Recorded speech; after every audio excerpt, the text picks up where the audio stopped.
మీ business ఏదైనా మీ ఊర్లో promotion చేయాలంటే అది సుమన్ టీవీతోనే సాధ్యం. ఇప్పుడే సంప్రదించండి. నీ ఇంటికొస్తా, నట్టింటికొస్తా, నీ ఇంటిపైనే బీఆర్ఎస్ జెండా ఎగరేస్తా. ఇది బీఆర్ఎస్ ఎమ్మెల్యే కౌశిక్ రెడ్డి చేసిన సవాల్. దమ్ముంటే నా ఇంటికి రా, నువ్వో నేనో తేల్చుకుందాం. ఇది అరికబూడి గాంధీ ప్రతి సవాల్.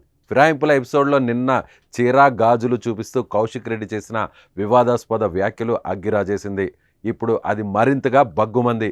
గాంధీ గారు ఒరిజినల్ గాంధీ అనుకున్నాం కానీ నకిలీ గాంధీ వెళ్ళిండు. ఏంటిదే నకిలీ గాంధీ? నువ్వు నకిలీ మాటలు మాట్లాడు, పూటకో మాట. నీకు ఖచ్చితంగా నీకు కూడా షేర్లింగం పెళ్లిలో డిపాజిట్ పోవడం ఖాయం. నేను ఇలా ఒక గిఫ్ట్ పంపుతా ఉన్నా ఈ 10 మంది మారిన ఎమ్మెల్యేలకి. మంచిగా తెచ్చిన ఓ చీర ఇంకా గాజులు తెచ్చిన ఇలా ఈ 10 మంది ఎమ్మెల్యేలకి నేను చూపిస్తా ఉన్నా. దానం నాగేందర్ గారు, కడియం శ్రీహరి గారు, గాంధీ గారు, ఇక మారిన 10 ఎమ్మెల్యేలు, వెంకట్రావు గారు, పోచారం శ్రీనివాసరెడ్డి గారు, కృష్ణమోహన్ రెడ్డి గారు, ఉన్న 10 ఎమ్మెల్యేలు మీకు శాత కాకపోతే ఇగో ఈ చీరలు గాజులు కొనుక్కొని వేసుకొని తిరుగు రిపబ్లిక్ లా. ఇజ్జత్ లేని వాళ్ళు మీకు ఇజ్జత్ ఉందని అసలు. అరికపూడి గాంధీ అయితే కౌశిక్ తీరును మాటల్ని చాలా సీరియస్గా తీసుకున్నారు.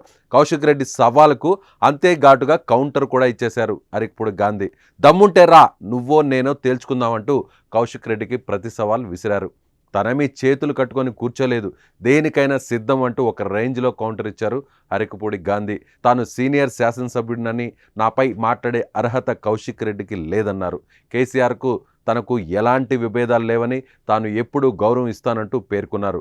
కౌశిక్ రెడ్డి లాంటి బ్రోకర్ల వల్ల చాలామంది పార్టీకి దూరమయ్యారంటూ అరికపూడి గాంధీ ఫైర్ అయ్యారు.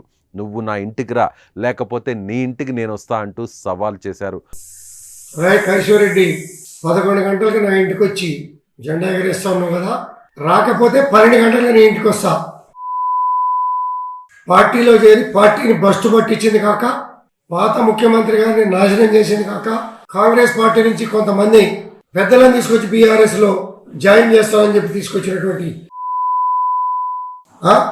నువ్వు నా ఇంటి మీద జెండా ఎగరేసుకోవడానికి సిద్ధంగా లేవు. చేతులు కట్టుకుని కూర్చోలా, నువ్వు నేను తేల్చుకుందాం రా. ధైర్యం ఉంటే నా కొడుక, లేకపోతే నేను వస్తా. నా పోలీస్ సిబ్బంది కూడా అవసరం లే, వాడు మేము తేల్చుకుంటాం. ఇది బీఆర్ఎస్ పార్టీకి నాకు కాదు యుద్ధం, కౌశిక్ రెడ్డి గారికి నాకు యుద్ధం. తేల్చుకుందాం, నువ్వు నేను. పోలీస్ సెక్యూరిటీ అవసరమే లేదు, నీ దమ్మేంటో నా దమ్మేంటో తేల్చుకుందామంటూ గాంధీ తొడగొట్టారు. కేసీఆర్ను బీఆర్ఎస్ను భ్రష్టు పట్టిస్తున్నది కౌశిక్ రెడ్డే అని, దేనికైనా తాను సిద్ధం అంటూ పేర్కొన్నారు. కౌశిక్ రెడ్డికి తనకు మధ్య యుద్ధం ఇది అంటూ అరికపూడి గాంధీ అన్నారు.